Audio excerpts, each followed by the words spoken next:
Assalamualaikum warahmatullahi wabarakatuh. Selamat pagi semua rekan-rekan Aspetri. Pada hari ini kita dipertemukan di sini adalah untuk sama-sama acara pembekalan Aspetri buat Bapak Ibu sekalian. Di sini perkenalkan, nama saya Purwanto. Saya akan menyampaikan beberapa materi pembekalan, yaitu mengenal morfologi dan khasiat tanaman obat ya. Nah, sebelumnya ada yang tahu apakah itu morfologi? Ada yang tahu? Ya, baiklah kalau ada yang tahu ya. Morfologi adalah ilmu yang mempelajari tentang karakteristik seluruh bagian tanaman secara visual ya. Yang mana yang dipelajari apa saja ya, tentang bunga, daun, buah, batang sampai dengan akar ya. Nah, sementara kita harus tahu ya, apa sih karakteristiknya. Yang dipelajari di sana meliputi bentuk ya, letaknya ya, tekstur tanamannya, warna tanamannya, rasanya, sifatnya, baunya ya.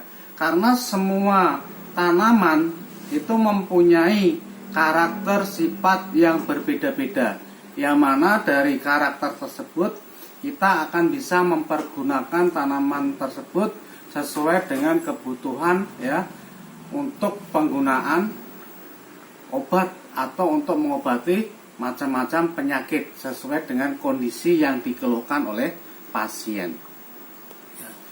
Lalu kenapa kita harus belajar morfologi?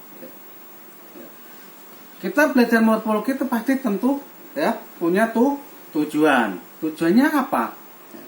Tujuannya adalah untuk menghindari kemungkinan akan terjadinya kesalahan dalam pemilihan bahan baku herbal.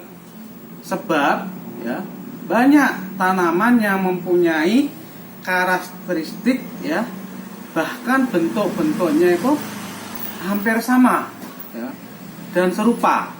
Tetapi walaupun bentuk dan warnanya sama, mereka punya manfaat dan khasiat yang berbeda. Contohnya apa? Ya. Dari sisi daun, di sana ada daun cinco sama brotowali. Dari sisi bentuknya, ya, antara daun cinco dan brotowali itu sama, hampir sama. Ya. Namun apa yang bedakan? Ya, kalau kita lihat secara sekilas sama, tetapi kalau kita amati ada perbedaannya. Kalau daun cinco itu dia daunnya berbulu, ya.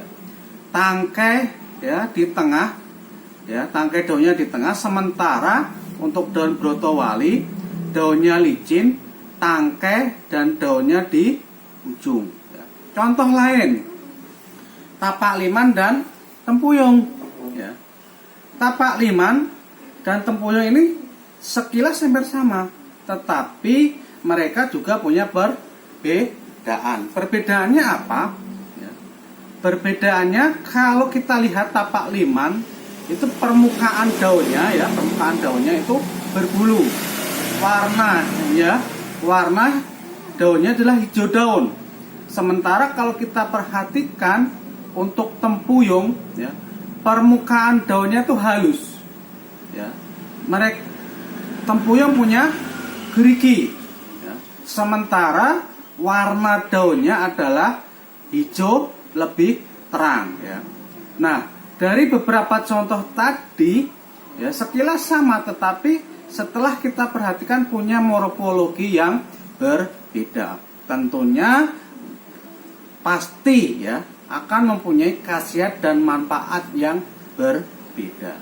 Nah, untuk lebih jelasnya ya, kita akan sama-sama mengenal khasiat tanaman obat ya. Apa saja ya?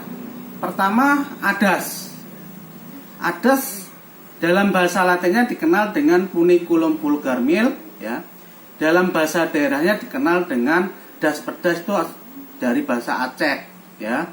Kemudian Manado itu dikenal dengan pampas ya. Adas Bali, Walawungo Tusumba ya. Kemudian adas punya nama asing yaitu Spiegelhel ya. Kemudian Hisiaohu itu bahasa Cina ya. Kemudian kenal juga dengan Jintan Manis atau bahasa Melayunya. Itu nama asingnya ya.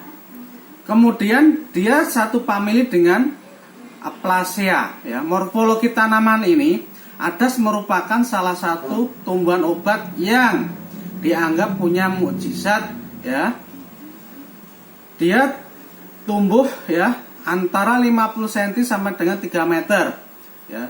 Tumbuh di ketinggian sampai 1800 meter.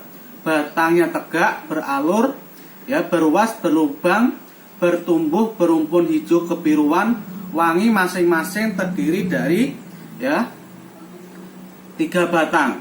Kemudian daunnya itu menyirip, berbentuk jarum, berseludang dengan warna putih ya.